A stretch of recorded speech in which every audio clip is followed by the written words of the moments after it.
یہ میرا خیال ہے کہ ہم اس ملک کے حوالے سے ناشکری کے مرتکب ہوتے ہیں. بالکل ٹھیک ہے جو مسائل، ہماری سڑکیں ٹوٹی پھوٹی ہوں گی، پولوشن ہوگی، اور ہمارے سرکاری دفاتر میں رشوت چلتی ہوگی بہت، اور لوگ تنگ ہوتی، یہ سب اپنی جگہ، لیکن جو اس کے محاسن ہیں، جو اس کی نعمتیں ہیں، جو اس کے فضائل ہیں، وہ اس سے کہیں زیادہ ہے. مسلمانوں کے معاشرے میں رہنا، جہاں آپ کو چاروں طرف مسلمان نظر آئیں، آپ کو فضا کے اندر اذانیں بلند ہوتی نظر آئیں، اسلامی شعائر کی آپ کو ایک تعظیم کا ماحول نظر آئے، یہ خود بجائے خود ایک بہت بڑی نعمت ہے. اس کی بھی آخر کوئی قیمت ہے.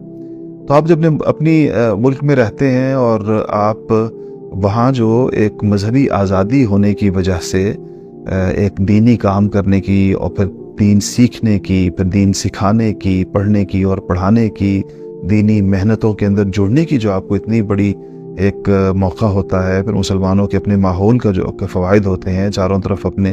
لوگ ہوتے ہیں، پھر اپنے گھر والوں کے ساتھ رہنا، اپنے رشتہ داروں اور اپنے قوم قبیلے کے ساتھ رہنا، ان کے ساتھ صلہ رحمی کرنا، ان کے ساتھ تعلقات رکھنا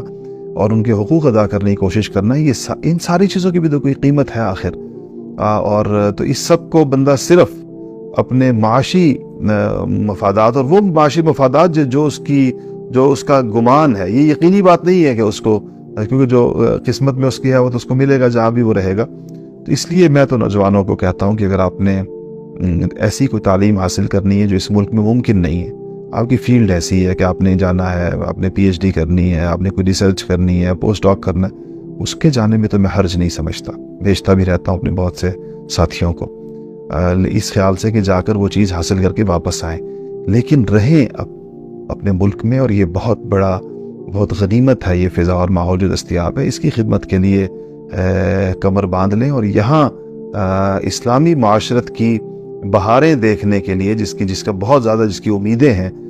اس کے لیے کوشش کریں، اس جد و جہد اور کوشش میں شامل ہوں. ساری ان کا اکثر کاؤنٹر آرگیومنٹ یہ ہوتا ہے کہ ہمارے پاس وہاں ان سے بڑی مساجد ہیں، بڑے اسلامک سینٹرز ہیں، ہم یہاں جائیں جتنا نہیں جڑتے تھے وہاں جا کے جڑتے ہیں، وہاں جا کے اور جی پابند جن کے سامنے دین کا پورا تصور نہیں ہوتا، وہ صرف نماز روزے کو دین سمجھ رہے ہوتے. تو صرف نماز روزہ کی کہیں پر وہ اجازت ہو جانا اس بات کا مطلب نہیں ہے کہ وہ پورا کا پورا معاشرہ جو ہے وہ ایسا ہے کہ وہ اس میں رہ کر ایک آدمی جو ہے، تو وہ مجبوری کا رہنا الگ ہے. لیکن اگر کسی کو کسی اسلامی معاشرے میں رہنے کے مواقع دستیاب ہوں، موجود ہوں، تو میرا خیال یہ ہے کہ اس کو خود صرف معاشی مفادات کی وجہ سے اس کو چھوڑ کر نہیں جانا چاہیے.